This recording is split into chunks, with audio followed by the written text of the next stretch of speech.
Most albums become memories. A rare few become mirrors. People don't return to the Miseducation of Lauryn Hill simply because the songs are beautifully written, or because the production still sounds remarkable decades later. Those things matter, but they aren't the reason people keep coming back. Long before the album became a classic, it became recognizable. Not because everyone had lived Lauryn Hill's life, because everyone had lived some version of its emotions. Love, doubt, faith, heartbreak, hope, growth. That distinction matters, because music rarely becomes timeless through perfection. It becomes timeless through honesty. The more truth a piece of art contains, the more people eventually recognize themselves inside it. Miseducation never sounded like someone trying to impress an audience. It sounded like someone trying to understand herself. Perhaps that's why it continues to feel so personal, even when millions of people are listening. Great art often begins the moment someone stops asking, "Will people like this?" and starts asking, "Is this true?" That question changed an album. Perhaps it also changed the people who heard it. Honesty has never been easy. Not in conversation, not in relationships, and certainly not in art. People naturally learn to protect themselves, to soften disappointment, to hide uncertainty, to present the version of themselves they believe the world will accept. Over time, performance begins replacing honesty, sometimes so gradually, we hardly notice it happening. Perhaps that's why work built on genuine vulnerability feels so uncommon.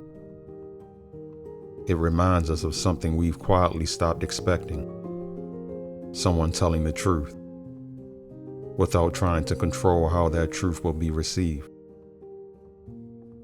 Miseducation never feels like a performance. It feels like a conversation, the kind that usually happens long after the cameras are gone, when the audience disappears, when reputation no longer matters, when only honesty remains. That's an incredibly difficult thing to create, because honesty asks artists to risk misunderstanding, to risk criticism, to risk revealing parts of themselves that would be safer left hidden. Most people naturally avoid that. Lauryn Hill didn't. Perhaps that's why listeners continue finding themselves inside these songs. Not because every experience is identical, but because every honest emotion speaks a language people already understand. Truth has always been more recognizable than perfection, and perhaps that's why it lasts longer.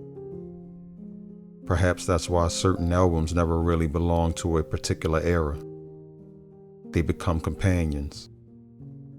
People don't only revisit them because they remember where they were. They revisit them because the songs continue meeting them where they are. The remarkable thing about honest art is that it changes without changing at all. The words remain the same. The melodies remain the same. But the person listening doesn't. A song that once sounded like heartbreak may later sound like healing. A lyric that once felt distant suddenly feels autobiographical. The work stays still. Life moves around it. That's why timeless albums rarely offer answers. They offer recognition. The quiet realization that someone else once struggled with the same questions, the same fears, the same uncertainty, and somehow found the courage to say them out loud. Perhaps that's what people are really searching for when they return to music. not escape, recognition. The comforting reminder that being human has always been complicated, that love has always required vulnerability, that growth has always been uncomfortable, and that none of those experiences belong to one generation alone. The greatest albums don't simply soundtrack a season of life. They continue revealing new parts of themselves, as we continue discovering new parts of ourselves. Perhaps that's why the Miseducation of Lauryn Hill continues to feel so alive. Not because every listener shares the same story. Not because every lyric describes the same life. But because honesty has never belonged to one person. It belongs to everyone willing to recognize themselves inside it. The world changes constantly. Technology changes. Fashion changes. Language changes. The way we listen to music changes. But the questions people carry through life remain remarkably familiar. Who am I becoming? Who can I trust? What does love actually require? What do I owe myself? Those questions existed long before this album. They'll continue long after it. Perhaps that's why the record never feels trapped in the late 90s. It isn't speaking to a decade. It's speaking to a human condition.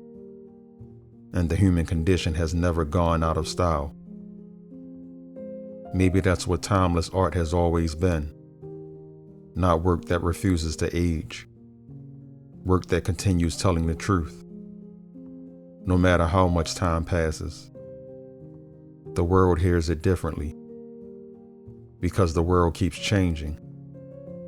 But the truth remains. Some albums become successful. Others become influential. The rarest ones become companions. They wait patiently on a shelf until life gives us a reason to hear them differently. Because the greatest works of art don't simply tell us who the artist was. They quietly reveal who we've become. And perhaps that's why the Miseducation of Lauryn Hill was never just an album. It became a conversation, one that millions of people have continued with themselves for decades.